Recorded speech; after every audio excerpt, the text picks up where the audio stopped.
میں یہ کہتا ہوں کہ پی ڈی ایم کا زمانہ لد گیا، وہ دور گزر گیا جب پی ڈی ایم کی ضرورت تھی، جب لانگ مارچ کی سیاستیں تھیں، استعفوں کی سیاست تھی، دھرنے کی سیاست تھی، اور یہ سوچا جا رہا تھا کہ اس حکومت کو وقت سے پہلے رخصت کر دیا جائے۔ زرداری صاحب کے زمانے میں بھی ایک وقت ایسا آیا تھا 2-3 سال کا کہ یہ سمجھ آ رہا تھا کہ ان کو جلد رخصت کر دیا جائے گا، لیکن پھر اندازہ ہوا کہ 5 سال گزار ہی لیں گے تو بہتر ہوگا۔ اب بھی یہ سمجھ لیجئے کہ لوگ الیکشن کی تیاریاں کر رہے ہیں۔ دیکھیے اپوزیشن کی 2 جماعتیں جو تھیں اس میں پیپلز پارٹی نے دوسرا رستہ اختیار کیا ہے، وہ الیکشن کا رستہ ہے۔ انہوں نے جب یہ کشمیر کے الیکشن بڑے بہمانی الیکشن ہے، آزاد کشمیر کے الیکشن، اس میں یہ بات نہیں ہے کہ پی ٹی آئی جیت گئی، اس میں یہ ہے کہ مسلم لیگ سے زیادہ سیٹیں لے لی پیپلز پارٹی نے، اور یہ بڑی معنی خیز بات ہے۔ اس کا تجزیہ ہونا چاہیے کہ ووٹر اس کے پاس تھے، پھر یہ سیٹیں کیسے، کیا ہر خطے کی، ہر علاقے کی میکانزم کیسے ہے۔ اس سے یہ پتہ چلتا ہے کہ طاقت رکھنے والی، عوام میں مقبول ہونے والی جماعتیں بھی انتخابی انجینئرنگ کے ذریعے تو نہیں میں کہتا، انتخابی حکمت عملی سے ہرائی جا سکتی ہیں۔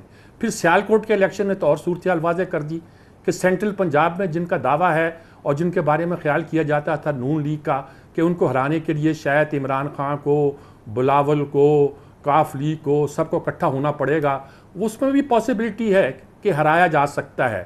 کس طرح ہرایا جا سکتا ہے، کیسے اس کی مکینک جو سب بلاول جو چلے ہوئے ہیں آزاد کشمیر سے اور اس کے بعد سے، اور اب بلوچستان میں جیسے انہیں کچھ سیٹیں ملی ہیں اور سندھ میں جیسی جوڑ توڑ ہو رہی ہے، اتار بڑھاؤ ہو رہا ہے، یہ سب الیکشن کی تیاریاں ہیں۔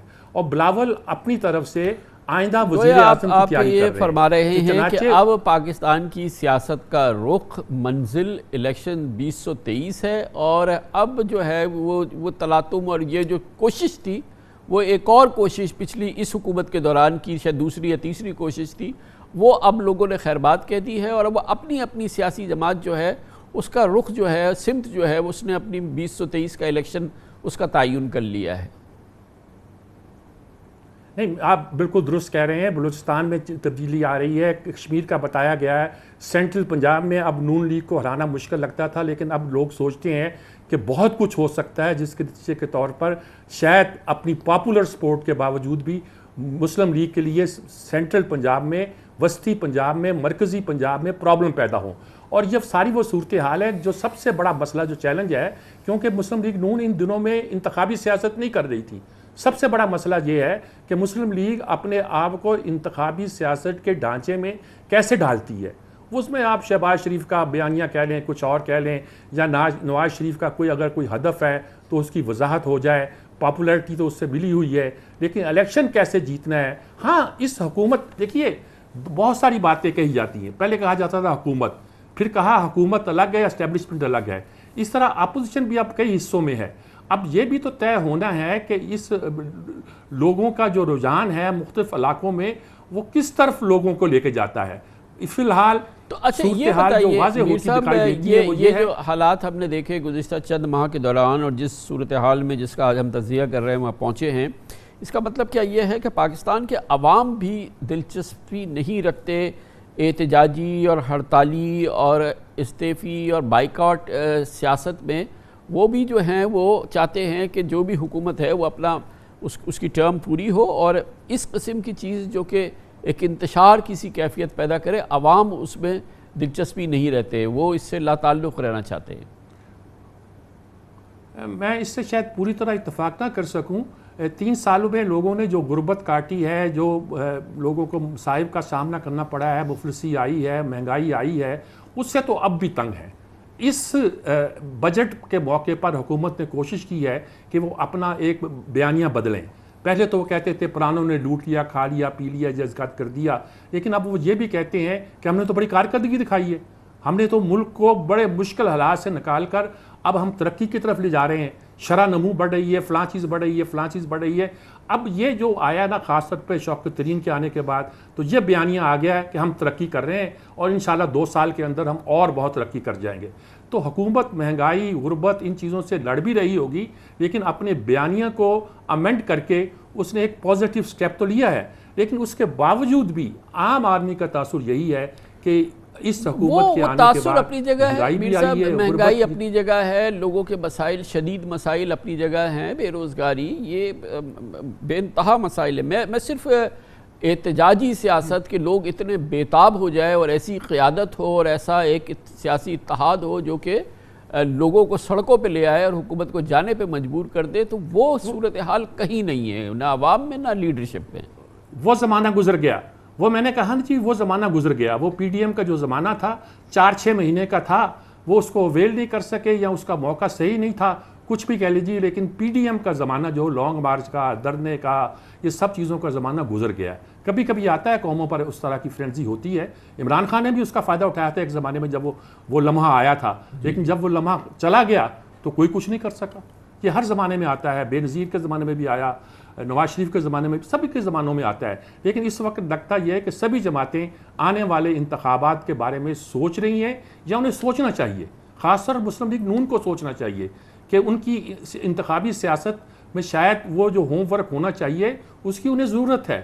شہباز شریف الگ ہوں گے، اگر مریم الگ ہو، مریم پاپولر ہو جائے گی، مجلس سے گھیر لیں گی، لیکن کانسٹیٹوینسی میں کینڈیڈیٹ کیسے آئیں گے یہ بھی درست ہے کہ ٹکٹ جس کو نواز شریف دے گا وہی چلے گا، لیکن کیا وہ ٹکٹ جو ہے وہ لوگ لینے کو کتنے آمادہ ہوں گے، کتنے ٹوٹیں گے، کتنے کدھر جائیں گے، یہ سب سٹڈی کرنے کا مسئلہ ہے جو نون لیگ کو خاص طور پر اپنا ہوم ورک کرنا چاہیے۔ بہت بہت شکریہ جناب سجاد میر ہمارے ساتھ موجود تھے۔ قمر شاہ بیگ اس کے بعد ذکر رہے گا، کیونکہ جیسے کہ بھی آپ نے سنا میر صاحب کہہ رہے تھے کہ ہر سیاسی جماعت کو اور شاید عوام کا بھی اب فوکس ہے 2023 کا الیکشن بہت امپورٹنٹ ہوگا پی ٹی آئی کے لیے، کیونکہ فی الحال ایسا لگتا ہے کہ پی ٹی آئی سن 2018 کے الیکشن کے بعد اس وقت پاکستان کے مرکزی 4 صوبوں میں اب محدود ہو گئی ہے، کے پی کے اور پنجاب کی حد تک، سندھ جہاں پر کراچی میں اس نے بہت ووٹ حاصل کی تھے، لگتا ہے کہ وہ اپنی مقبولیت کھو بیٹھی ہے، اور پی ٹی آئی کی اور عمران خان کی سندھ پالیسی جو ہے یا سندھ حکمت عملی کہیں کھو گئی ہے۔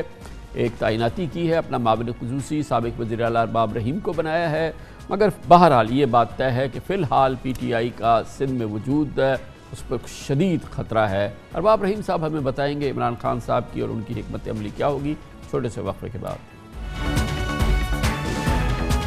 جیسا کہ آپ نے وقفے سے قبل ہمارے مباحثے میں سنا کہ پاکستان کی سیاست میں اس وقت سکون ہے، پاکستان کی بڑی سیاسی قوتیں اب تبدیلی کے لیے الیکشن 2023 کی جانب دیکھ رہی ہیں اور تمام حکمت عملی اب الیکشن کے حوالے سے ترتیب دی جا رہی ہے۔ بہت امپورٹنٹ معاملہ ہے پاکستان کی حکمراں جماعت پاکستان تحریک انصاف کے لیے، جو کہ پچھلے 3 سال کے دوران اس کا وجود یقیناً آزاد کشمیر اور گلگت بلتستان کی جانب تو ضرور آگے بڑھا ہے، لیکن پاکستان کے اندر، پاکستان کے جو مین لینڈ ہے اس کے اندر وہ محدود ہوئی ہے۔ اب وہ وجود ہے اس وقت عملاً دیکھا جائے تو پنجاب اور کے پی کے کی حد تک محدود ہو چکا ہے۔ سندھ پاکستان تحریک انصاف کا ایک بہت اہم حصہ سامنے آیا تھا، یہاں پر تقریباً 2 درجن کے قریب اس کے ممبران قومی اسمبلی بھی ہوئے تھے الیکشن 2018 میں، لیکن یہ وہ صوبہ ہے جہاں پہ تحریک انصاف عملاً یا اس کا نام تو موجود ہے، اس کے اراکین پارلیمنٹ تو موجود ہے، لیکن اس کی مقبولیت یقیناً بہت زیادہ کم ہو چکی ہے، اگر مکمل طور پہ تحلیل نہیں ہو گئی ہے۔ سب سے بڑا نقصان پاکستان تحریک انصاف کو ہوا ہے، اس کی مقبولیت ختم ہوئی ہے سب سے بڑے شہر سندھ کے کراچی میں، جہاں پر اس کو سب سے بڑی مقبول جماعت کی حیثیت حاصل ہوئی تھی 2018 کے الیکشن میں۔ عملاً اس نے وہ متبادل کی حیثیت سے سامنے آئی تھی ایم کیو ملتاف کی، لیکن وہ صورتحال اب تیزی سے سب تبدیل ہو رہی ہے۔ اس وقت پی ٹی آئی کے ووٹرز کے ذہنوں میں یہ سوال ہے کہ عمران خان کی سندھ پالیسی آخر ہے کیا؟ پچھلے 1 سال میں وزیر اعظم صرف 2 مرتبہ سندھ تشریف لائے ہیں، جبکہ ان کے دورے پنجاب کی خبریں تقریباً ہم ہر ہفتے دیکھتے ہیں۔ آج بھی وزیر اعظم لاہور پہنچے اور وزیر اعلیٰ اور گورنر سے ملاقاتیں کی۔ لگتا ہے کہ پی ٹی آئی صرف پنجاب اور کے پی تک محدود ہے، ورنہ سندھ کے عوام میں جو پیپلز پارٹی کی 12 سالہ حکومتی کارکردگی سے ناخوشی تھی، وفاق میں بیٹھی پی ٹی آئی اگر چاہتی تو ان مسائل کو حل کرنے کی یا اس معاملے میں سندھ کے لوگوں کی اشک شوئی کر سکتی تھی اور انہیں متبادل فراہم کر سکتی تھی اور اپنے آپ کو پی پی پی کا متبادل کی حیثیت سے پیش کر سکتی تھی۔ یہ ایسا کچھ نہیں ہوا، بلکہ جو قوت موجود تھی، سیاسی قوت تحریک پی ٹی آئی کی سندھ میں، خاص طور پہ کراچی میں، وہ بھی اب غائب ہو رہی ہے۔ پچھلے مہینے سابق وزیر اعلیٰ سندھ ارباب رحیم نے وزیر اعظم عمران خان سے پاکستان تحریک انصاف میں ان سے مل کے شمولیت اختیار کی، جس کے 3 ہفتے کے اندر وزیر اعظم نے انہیں اپنا معاون خصوصی برائے سندھ مقرر کر دیا اور یہ ہمیں سمجھ میں نہیں آیا کہ جو ان کو سندھ کا معاون خصوصی بنایا گیا یہ صرف انعام تھا ان کا کہ وہ پی ٹی آئی میں شامل ہو گئے، یا عمران خان کسی ایک حکمت عملی کو ترتیب دینا چاہتے ہیں جس کی بھاگ دوڑ وہ ارباب رحیم کو دینا چاہتے ہیں۔ تقرری کے بعد سابق وزیر اعلیٰ ارباب رحیم نے کہا تھا کہ صوبے میں بہت جلد خوشخبریاں ہوں گی۔ بتایا گیا ہے کہ وزیر اعظم عمران خان کل کراچی آ رہے ہیں ایک روز کے لیے۔ ہمیں یہ بتایا گیا ہے کہ بنیادی ان کی مصروفیت بہرحال یہ سندھ کے سیاسی مسائل نہیں بلکہ کراچی شپ یارڈ کی ایک اہم تقریب ہے۔ پاکستان تحریک انصاف کے رہنماؤں کے بیانات سے لگتا ہے کہ شاید تحریک انصاف کو اس وقت اس کا ادراک ہونا شروع ہوا ہے کہ پی ٹی آئی اندرون سندھ بھی ایک آپشن بن سکتی ہے یا اس کے لیے کچھ کوشش کرنی چاہیے۔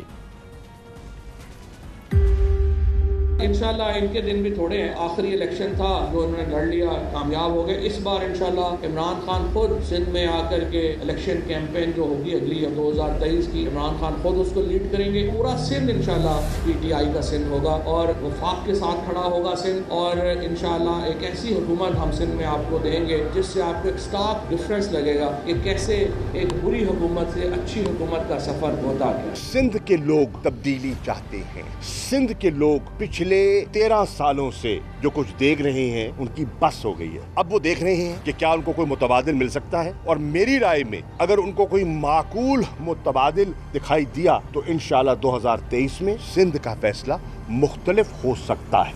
یہ عزائم اور یہ دعوے کیا واقعی پورے ہوں گے، اور اس کے لیے کیا پی ٹی آئی کے پاس، جناب عمران خان کے پاس سندھ حکمت عملی ہے، کوئی سندھ پالیسی ہے، یا سندھ اس سمت میں بڑھنے کے لیے کیا کرنے کی ضرورت ہے؟ ان تمام موضوعات پہ بات کریں گے۔ اس کے لیے ہمیں جوائن کریں وزیر اعظم کے معاون خصوصی برائے سندھ ڈاکٹر ارباب غلام رحیم، سابق وزیر اعلیٰ بھی رہ چکے ہیں سندھ کے۔ بہت بہت شکریہ ڈاکٹر صاحب۔ یہ فرمائیے گا کہ آپ کیونکہ پی ٹی آئی میں شامل ہوئے ہیں، اس وجہ سے آپ کو اپنا معاون خصوصی اسپیشل اسسٹنٹ پرائم منسٹر نے بنایا ہے، یا آپ کو کوئی بڑا اسپیسیفک ٹاسک انہوں نے سونپا ہے؟ کیا وہ آپ کو کیا انہوں نے مینڈیٹ دیا ہے؟ السلام علیکم کامران صاحب، بسم اللہ الرحمن الرحیم۔ یہ تو ضرور ہے کہ میں پی ٹی آئی میں شامل ہوا ہوں، اور پی ٹی آئی میں شامل بھی ایک تو خان صاحب کی بڑی دیرینہ خواہش تھی۔ 13 کے الیکشن سے پہلے بھی مجھے دبئی میں ملے تھے، اس وقت بھی انہوں نے آفر کی تھی۔ اس کے بعد یہ 18 کے الیکشن سے پہلے میں بنی گالہ پہ کسی دوست کے تھرو ایسے ملنے چلا گیا تھا، وہاں بھی بات ہوئی تھی۔ پھر چھاچھروں میں آئے تو وہاں بھی آفر کی، بلکہ وہاں لوگ یہ کہہ رہے تھے کہ بس میں آ کے اسٹیج پہ اعلان کروں گا، مگر مجھے جب تک سمجھ نہیں آئی میں نے نہیں کیا۔ بلکہ چھاچھروں کی اسپیچ اگر کسی نے دیکھی ہو میری، تو میں نے کھلا کہا خان صاحب سے، خان صاحب آپ سیاست میں جو ہے وہ نئی انٹری ہے، جیسے حکومت مطلب آئی ہے تو لوگ آپ کو دیکھیں گے، پرکھیں گے، پھر آپ کو جوائن کریں گے۔ تو اللہ کی مہربانی سے یہ 3 سال میں خان صاحب کو یہ نیشنل لیول اور انٹرنیشنل لیول پہ میں بات کر رہا ہوں، لوگوں نے پرکھا، دیکھا خان صاحب کی محب وطنی یا ان کا آنیسٹی یا ان کے جو کام ہیں، جیسے مطلب اکانومیکلی ملک کو مضبوط کر یہ ٹھیک ہو لیا گیا۔ ہے۔ یہ وجوہات سمجھ میں آ گئی ڈاکٹر صاحب۔ یہ فرمائیے گا کہ آپ کو کوئی مینڈیٹ دیا ہے انہوں نے، یا یہ کہ کیونکہ آپ پی ٹی آئی میں شامل ہوئے اس لیے انہوں نے آپ کو اپنا معاون خصوصی بنا لیا؟ نہیں پی ٹی آئی نہیں، وہ پی ٹی آئی میں شامل، میں ایسے کہہ رہا ہوں نا کہ مجھے انہوں نے مطلب خود کہہ کے، اور کافی دنوں سے مجھے زور لگا رہے تھے، میں شامل ہوا پی ٹی آئی میں۔ خان صاحب اس وقت جو کام کر رہے ہیں، جی میں یہ جاننا چاہ رہا ہوں کہ آپ کا کام کیا ہے، انہوں نے کیا مینڈیٹ کیا دیا ہے آپ کا؟ معاون خصوصی سندھ کا کام کیا ہوگا؟ سندھ افیئرز انہوں نے خاص طور پہ دیا، کیونکہ سندھ میں حالات خراب ہیں۔ سندھ میں ہماری پارٹی کے حوالے سے بھی مجھے ٹاسک دیا ہے انہوں نے کہ پارٹی کو آرگنائز کریں، اور جو نئے لوگ جوائن کرنا چاہتے ہیں، اللہ کی مہربانی سے میری کافی لوگوں سے واقفیت ہے، اور سندھ میں بما آپ کے سارے لوگ جانتے ہیں کہ میں نے اچھا کام کیا تھا۔ جو لوگ کہتے ہیں کہ جی آپ نے سندھ میں کیا کیا تھا، میں ان سے کہتا ہوں میں نے کرپشن نہیں کی، میں نے کوئی سریوں کے مینار نہیں بنائے، میں نے کوئی سرے محل نہیں بنائے، میں نے کوئی شوگر ملیں نہیں بنائی۔ میرے خیال میں کافی ہے 2-3 چیزیں۔ تو ڈاکٹر صاحب یہ بتائیے گا کہ آپ کی جو گفتگو ہوئی ہے عمران خان صاحب کے ساتھ، آپ کو کچھ سمجھ میں آیا کہ ان کی اسٹریٹجی ہے کیا سندھ کے حوالے سے؟ وہ تو 1 سال سے تو میں 2 بار تو وہ سندھ آئے ہیں، 10 مہینے میں 1 بار وہ کراچی آئے ہیں، اور پریزنس تو جو پی ٹی آئی کی تھی، جو بھی اس کا گراف تھا، وہ تو ویسے ہی ڈائلیوٹ ہو گیا ہے آلموسٹ یہاں پر. تو جہاں پر تھے وہ 2018 میں، یہ پارٹی اس سے بھی نیچے چلی گئی ہے.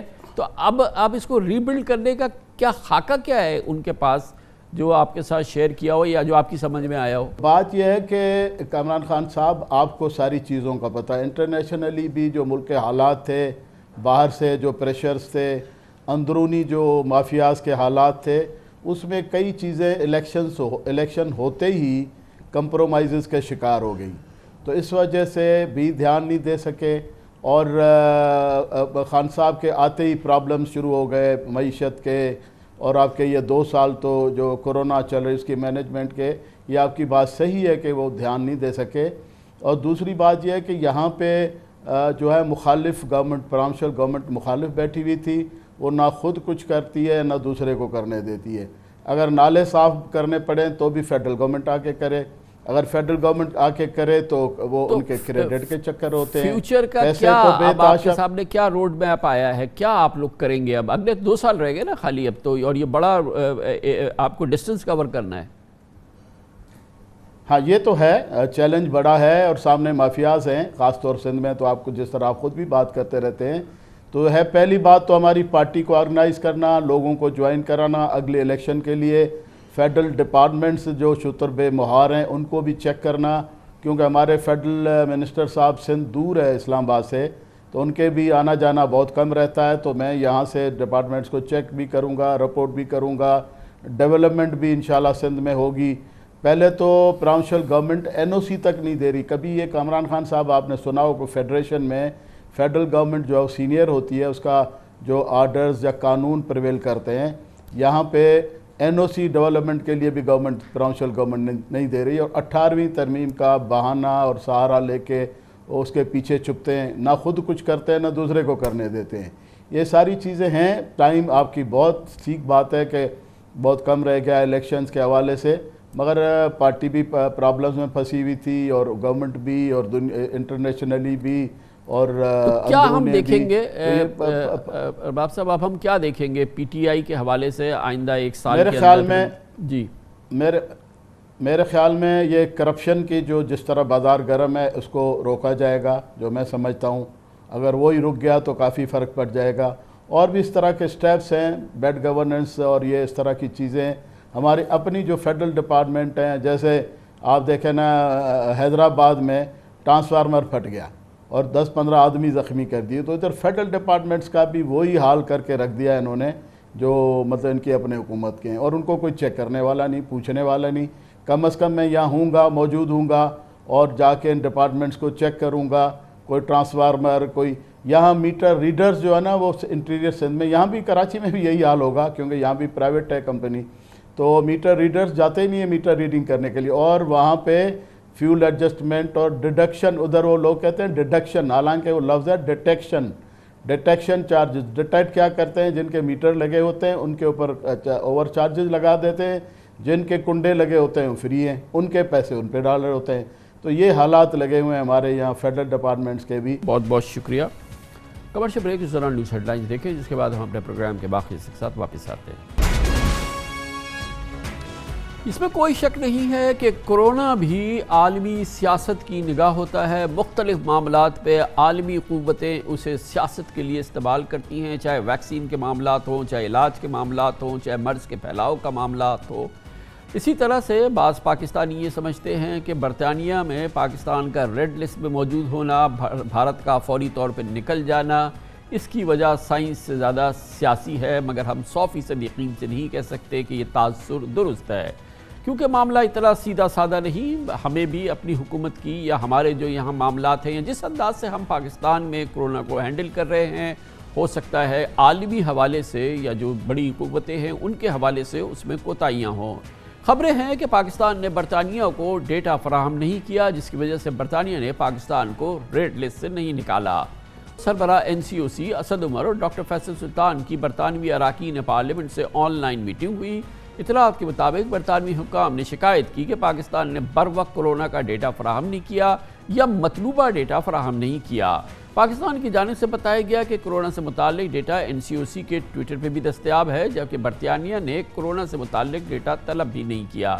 ہمارے پروگرام میں پاکستانی نژاد برطانوی رکن پارلیمنٹ نے یہ بھی کہا تھا کہ پاکستانی حکومت کو کورونا کیسز میں کمی کا ڈیٹا پراپر دینا چاہیے اور برطانیہ کو مکمل اعتماد میں لینا چاہیے۔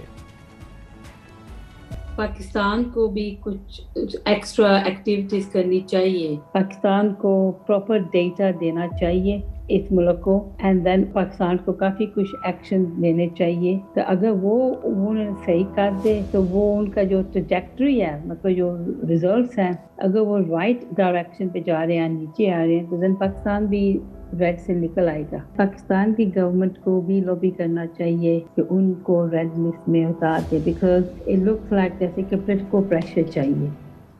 اس وقت برطانیہ میں 11,70,000 سے زائد پاکستانی نژاد شہری آباد ہیں۔ پاکستان کو ریڈ لسٹ میں شمولیت سے نہ صرف یہ کہ ملکی امیج کا معاملہ ہوتا ہے بلکہ یہ ان گنت خاندانوں اور طلباء کے لیے مسائل بھی جنم لے رہا ہے۔ پاکستانی حکومت کو برطانوی حکام کو قائل کرنا چاہیے، اس کے لیے جو مطلوبہ معلومات ہے دینی چاہیے، یا جو مطلوبہ انتظامات پاکستان میں ہونے ہیں وہ بھی ہونے چاہیے، اس سے پاکستان کو کوئی نقصان نہیں ہے۔ آج سے بھارت، متحدہ عرب امارات، بحرین اور قطر جو کہ ریڈ لسٹ میں تھے، ایمبر لسٹ میں شامل ہو چکے ہیں، اور اب ان ممالک کے باشندے ہوٹل کے بجائے کسی گھر یا ہاسٹل میں کوارنٹین کریں گے، اور اگر وہ ویکسینڈ ہیں یا ویکسینیٹڈ ہیں تو ان کو کوارنٹین کی ضرورت بھی نہیں ہوگی۔ یہ ایمبر لسٹ میں جو ممالک ہیں ان کو یہ سہولت حاصل ہے۔ پاکستان سمیت ریڈ لسٹ میں 60 سے زائد ممالک کے شہریوں کو برطانیہ آنے پر 10 دن کوارنٹین کرنا ہوتا ہے۔ یہ کسی ہوٹل میں کرنا ہوتا ہے۔ اس کا خرچہ اب 2285 پاؤنڈ یعنی تقریباً 5,23,000 روپے پاکستانی ہے۔ حوصلہ افزا بات یہ ہے کہ اطلاعات کے مطابق ہفتے کو رائل ملٹری اکیڈمی میں ایک پاسنگ آؤٹ پریڈ کی تقریب میں پاکستانی ہائی کمشنر معظم احمد خان سے گفتگو میں وزیر اعظم بورس جانسن نے پاکستان کو ریڈ لسٹ کے حوالے سے نکلنے کا اشارہ بھی دیا۔ انہوں نے کہا کہ برطانیہ پاکستان کے کورونا اعداد و شمار کا جائزہ لے رہا ہے، مگر اس پوری صورتحال کا پاکستان برطانیہ کی ریڈ لسٹ میں کیوں ہے؟ پاکستان کو ریڈ لسٹ میں مسلسل رکھنے میں کیا پاکستان کی جانب سے کوئی کوتاہی ہے؟ پاکستان کا ہائی کمیشن یا پاکستان کی لابی کمزور ہے، یا یہ کہ اس معاملے پہ اب کیا پیش رفت ہو رہی ہے؟ اس اہم موضوع پہ بات کرنے کے لیے ہم لنڈن جائیں گے، جہاں پر پاکستان کے ہائی کمشنر جناب معظم علی خان ہمارے ساتھ موجود ہیں۔ بہت بہت شکریہ ہائی کمشنر صاحب، آپ نے ہمیں جوائن کیا ہے۔ پاکستان ایک بار پھر UK گورنمنٹ کا فیصلہ رہا کہ وہ ریڈ لسٹ میں شامل رہے گا، اور ایک بار پھر انڈیا کو جو ہے ایمبر لسٹ میں شامل کر دیا، ریڈ لسٹ نکال دیا۔ یہ 2 بار ہوا ہے، پاکستان پیچھے رہ گیا، انڈیا آگے رہ گیا۔ اور ہم نے جو ممبر پارلیمنٹس ہیں پاکستانی نژاد، ان سے ہم نے بات کی تھی جب یہ ریڈ لسٹ والی بات ہوئی۔ اکراس دا بورڈ ہمیں یہ سننے کو ملا کہ ہماری جو لابنگ ہے یا جو ہماری کمیونیکیشن ہے برٹش ہیلتھ اتھارٹی سے، برٹش گورنمنٹ سے، ہمارے ہائی کمیشن کی، ہمارے فارن آفس کی، وہ ایڈیکویٹ نہیں ہے۔ برطانیہ کو جو معلومات چاہیے یا برطانیہ کو جو پاکستان میں ایکشن چاہیے، اس میں ایک گیپ ہے، جس کی وجہ سے پاکستان اس وقت بھی ریڈ لسٹ میں ہے، اور obviously پاکستان کے امیج کے حوالے سے یہ کوئی اچھی بات نہیں ہے۔ جی شکریہ کامران صاحب انوائٹ کرنے کا۔ میرے خیال میں اس میں 1-2 چیزیں میں آپ کے سامنے رکھنا چاہوں گا۔ خاص طور پہ آئی تھنک ہم لوگوں یہ ایک اس پہ کلیئرٹی ہونی چاہیے کہ کسی بھی گورنمنٹ کی، کسی بھی ریاست کا یہ سوورن ڈیسیژن ہوتا ہے کہ وہ جو بھی مناسب سمجھے to ensure the safety and security of its people, کہ وہ جو اقدامات اٹھانا چاہیں وہ اٹھائیں۔ لیکن ہماری طرف سے یقیناً یہ ایکسپیکٹیشن ہے کہ جو بھی اقدامات خاص طور پہ جو پاکستان کے کانٹیکس میں اٹھائے جائیں وہ سائنٹیفکلی اور بی بیسڈ آن ڈیٹا۔ جہاں تک تعلق ہے، کیونکہ میں نے بھی کچھ رپورٹس دیکھی ہیں، میڈیا رپورٹس دیکھی ہیں، اس میں یہ ایک امپریشن دینے کی کوشش کی جا رہی ہے کہ شاید یہ جو ڈیسیژن انہوں نے لیا وہ اس وجہ سے لیا کہ شاید ان کے پاس مکمل انفارمیشن نہیں تھی۔ میرا خیال میں یہ تاثر بالکل غلط ہے۔